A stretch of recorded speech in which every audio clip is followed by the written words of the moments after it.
حبل ممدود من السماء الى الارض، فرمایا آسمان سے زمین کی طرف اللہ کی لٹکتی ہوئی رسی ہے۔ جب یہ تصور ہو کہ یہ وہ لٹکتی ہوئی رسی ہے جس کا دوسرا سرا میرے رب کے دست قدرت میں، تو پھر کیا نور اترتا ہے، وہ کیفیت انسان کے اوپر جو طاری ہو جاتی ہے، تو پھر تیقن کی بجلیاں برستی ہیں، اتنا اجالا ہوتا ہے کہ اندھیرے کا تصور بھی محال ہو جاتا ہے۔ پھر قرآن کے حرفوں سے، لفظوں سے، نقطوں سے اور آراب سے نور پھوٹتا ہے، اور قرآن بس کھول کے بیٹھ جائیں تو من میں اجالے ہونا شروع ہو جاتے۔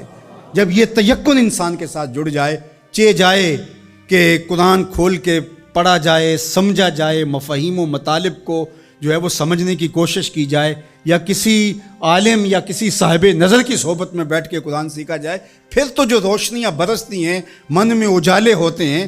یہ تیقن کہ یہ وہ حبل اللہ المتین، یہ اللہ کی وہ لٹکتی ہوئی رسی ہے جس کا ایک سرا رب کے ہاتھ میں ہے اور دوسرا ہمارے ہاتھ میں ہے، تو پھر قرآن کے حرفوں سے بھی نور پھوٹتا دکھائی دیتا ہے۔ کیا روشنیاں من میں اترتی اور کیا اجالے من میں پھوٹتے ہیں۔ تو فرمایا وَمَنِ ابْتَغَى الْهُدَى فِي غَيْرِهِ أَضَلَّهُ اللَّهُ وَهُوَ حَبْلُ اللَّهِ الْمَتِينُ، وہ اللہ کی لٹکتی ہوئی رسی ہے۔ وَهُوَ الذِّكْرُ الْحَكِيمُ، اللہ اکبر، یہ حکمت والا ذکر ہے۔ اس سے ضیائیں بھی پھوٹتی ہیں، روشنیاں بھی پھوٹتی ہیں، اور حکمت کے اجالے بھی نکلتے ہیں اس کتاب کے۔ حرف حرف نور بانٹتا ہے، لفظ لفظ اجالے بانٹتا ہے۔ قرآن کے لفظ نہیں ہے بلکہ کتاروں کے اندر چراغ رکھے ہوئے ہیں۔ اللہ اکبر، اس کی روشنی کے اندر زندگی کی راہیں اجالی جاتی ہیں، اور پھر زندگی کا اسلوب نصیب ہوتا ہے۔ وَهُوَ الصِّرَاطُ الْمُسْتَقِيمُ، اور یہ بالکل سیدھی راہ ہے۔ سیدھی راہ قرآن بتاتا ہے۔ قرآن کی رہنمائی حاصل کرنے والے کبھی بھی گمراہ نہیں ہوتے، ان کی راہیں کبھی گم نہیں ہوا کرتی۔ پھر ارشاد فرمایا هُوَ الَّذِي لَا تَزِيغُ بِهِ الْأَهْوَاءُ، اللہ اکبر، یہ ایسی کتاب ہے جو خواہشات کو بے قابو نہیں ہونے دیتی۔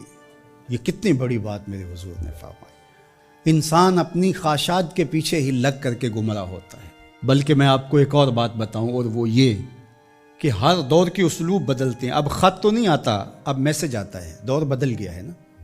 اب اونٹوں کے اوپر تلواروں سے لڑائی تو نہیں، اب تو بٹن دبانا ہے اور میزائل فائر کرنا ہے۔ تو مختلف ادوار کے اسلوب بدل گئے ہیں۔ تو جس طرح چیزیں بدلی ہیں، خط کی جگہ میسج آ گیا، اور جو ہے تیر و تفنگ کی جگہ یہ میزائل سسٹم آ گیا، اسی طرح اب بت لوہے کے، پتھر کے اور لکڑی کے، یہ پیتل کانسی کے بت نہیں رہے، اب خواہشات کے بت رہے، اب اناؤں کے بت بن گئے، آرزوؤں کے بت۔ اللہ نے فرمایا کہ وہ شخص جس نے اپنی خواہشات کو اپنا معبود بنا لیا۔ اب یہ امت لکڑی، کانسی اور مٹی کے بت تو نہیں پوجے گی، یہ خواہشات کے بت ہیں، انا کے بت ہیں، جو امت کو پارا پارا کر دیں گے، جو امت کو تقسیم کر دیں گے۔ میں بڑا ہوں، ہم چما دیگرے نیست، یہ بت ہیں، یہ پرستش ہے۔ لیکن اگر قرآن سے جڑے رہو گے تو تمہارا رب قرآن کی برکت سے تمہیں اس بت کے آگے بھی نہیں جھکنے دے گا۔ قرآن سب سے بہتر تزکیے کا اسلوب اور انداز ہے۔ اللہ اکبر، اس لیے فرمایا کہ جب تزکیہ ہوتا رہے گا تو پھر نفس میں آوارگی نہیں آئے گی۔ اس لیے قرآن کی روزانہ کی بنیاد پہ جو تلاوت ہے وہ انسان کی زندگی کے اندر نظم پیدا کرتی ہے۔ اللہ نے چاہا تو آئندہ کچھ برس کے اندر جمعۃ المبارک کے خطبے کے دوران ہی انشاءاللہ قرآن مجید ترتیب سے ہم شروع کر کے کوشش کریں گے کہ جو ہے وہ والناس تک اس کی ضروری توضیحات اور تفسیرات جو ہے وہ آپ کے سامنے رکھی جائیں، اور یہ قرآن مجید کی کلاس کی شکل اجتماع جمعہ اختیار کر گیا ہے۔